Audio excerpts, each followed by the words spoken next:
Hey you all. So, don't mind me if I look a little because it's early. I just wanted to come to you because I after the abortion thing or whatever, I started seeing all these videos about Obama and infanticide and the Born Alive Act, and people were just like, "Oh, he voted against the Born Alive Act, so he's for babies being induced, born like full born, and then murdered and left to die in weird places or whatever." And I was just like, you know what, you're not telling the whole story. And I think that people don't know the whole story.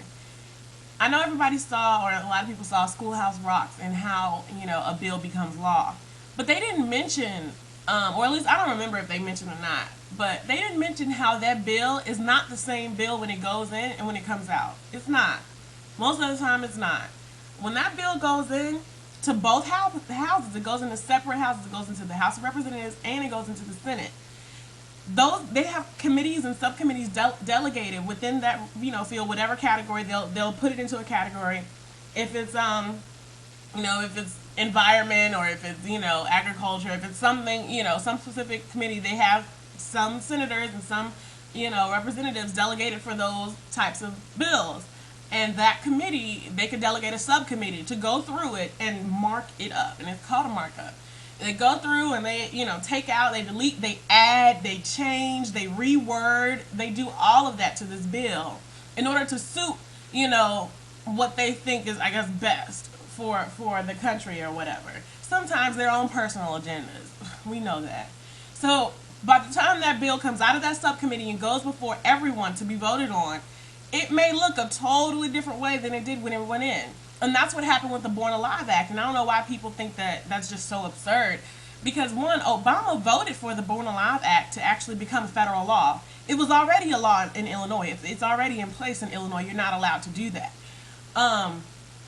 But he's the one who voted for it to become federal law and voted for it to go before the Senate to be voted on.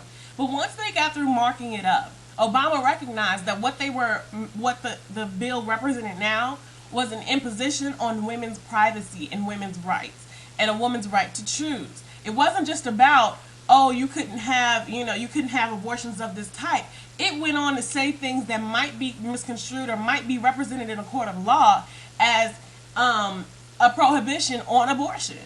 And people are sitting here like, oh, but it was called the Born Alive Act. It was about infanticide. But there are so many other things that have been marked up and added and deleted and changed that by the time it comes out, it's not the same thing. It's no longer that. It's now a reversal of Roe v. Wade. And when he voted against it, that's what he was voting against. For example, in the vice presidential debate, Joe Biden said that McCain voted against federal funding for the troops. And Palin was like, no, McCain voted for the support of the troops or whatever. And Biden explained, no, he voted against this funding because there was a timeline in the bill that would remove the troops from Iraq.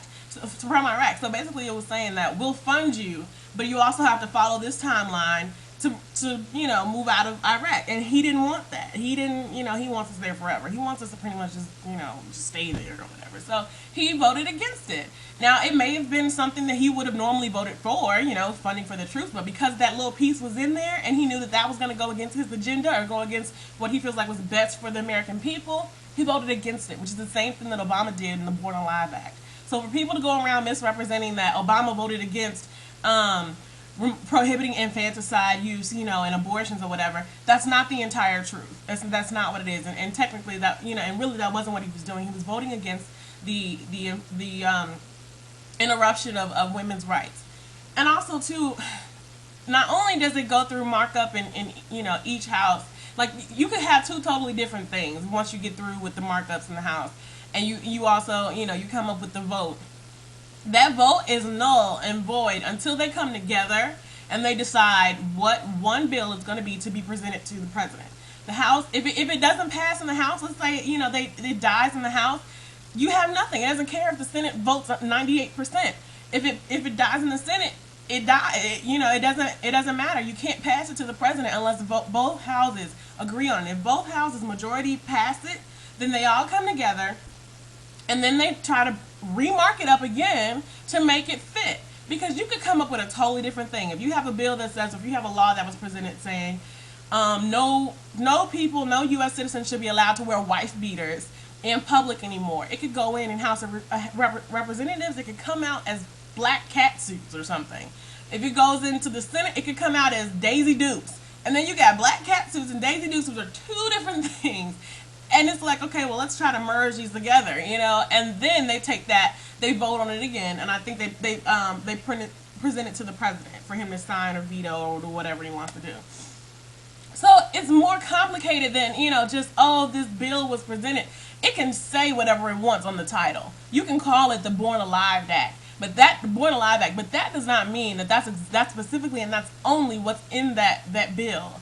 So for people to just jump to conclusions when they hear, oh, he voted against something, that doesn't necessarily mean that he was voting against that act itself. He was voting against the little subtitles, you know, the little fine print down there.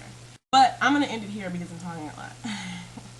I just hope people understand that the political process or the bill thing is not just as open and shut as people think it is. It's not just as simple, you know. And I hate when people make judgments and they don't know the whole story. They don't even know what they're talking about. They wouldn't even know how to insert a bill. They wouldn't even know what to do to take a bill before Congress. People are so ignorant, yet they'll open their mouths to judge about things that they don't know. And I can't stand that. And then you sit here and judge this man and I'm just going to end it on that. I hope y'all enjoy the rest of your Saturday. Bye.